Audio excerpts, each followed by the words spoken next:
I think that a civil war is possible now more than any other time in my lifetime. I'm going to propose two different scenarios that would cause a civil war and why the left would lose. The first assumes that Donald Trump is the president and he appoints Tulsi Gabbard as his vice president. But immediately the left would lose their minds,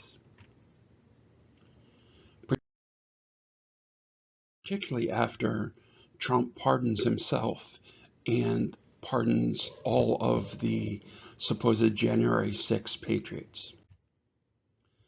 The other thing that might happen is that the Canadians in the West are not happy with their current government, and they would wish to cede with America. That means Alberta, Saskatchewan, Manitoba, and the Yukon would all join the Union, and they would all be full of conservatives. Also, there would be a state of Lincoln, which would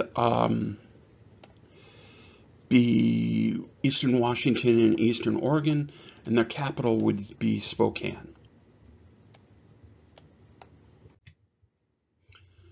The left would continue to protest.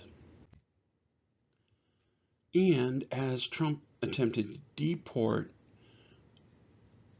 the illegal migrants, because so many of the current migrants are military-aged youth, I think he could be facing 1 million-strong youth fighting the deportation. That would cause an armed right-wing protesters to respond. But for this version to really become a civil war, Trump would have to be assassinated. I think Tulsi Gabbard would make a great president, but I don't think she could fight against society at large, which is too fractured for her to stop the avalanche. Now, the left has many Nazi ideas. The first, of course, is anti-Semitism, which, given the current protests, you have seen. The second tenet of Nazism was they took the guns, and the third, of course, is socialism, since that was in their name. What the Nazis proposed was anti-big business, anti-bourgeoisie, the economic ruling class who owns the means of production, capital and land, and anti-capitalism. The second would be if there was a blue wave, and what liberals get wrong about that.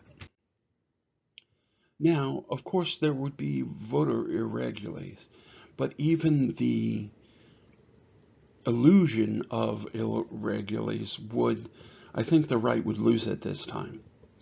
The two things I have watched personally is towns like this that have no registered voters having thousands of people voting for Biden. And my dead grandmother voted 10 times in the last presidential election. Now, one thing, if they had the mandate, as they would say, would be a mandatory gun buyback. Now, this would not work like they would think, because most counties in America are 2A sanctuary counties in many states. So only the cities of Denver and the tourism section would have to give their guns back. And the rich, and so that's just the suburbs of Denver, not even Colorado Springs and Pueblo. No one in Texas would give their guns back. And even in a state like Virginia, only the DC area, people would be forced to give their guns back. In the West, water is key. And in fact, cities like Denver and Los Angeles, the water is pumped there. It would be a simple thing for the upriver people living in the upper Colorado River Basin, even as close as Nevada and Arizona, to just not let the water flow to California. And of course, the border crisis, particularly in sanctuary cities, would reach a breaking point.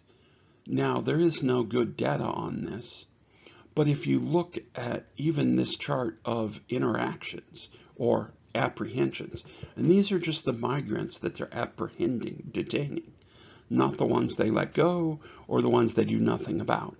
And that, per this chart,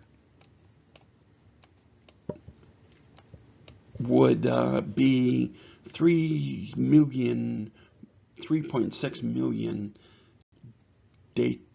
detainees annually.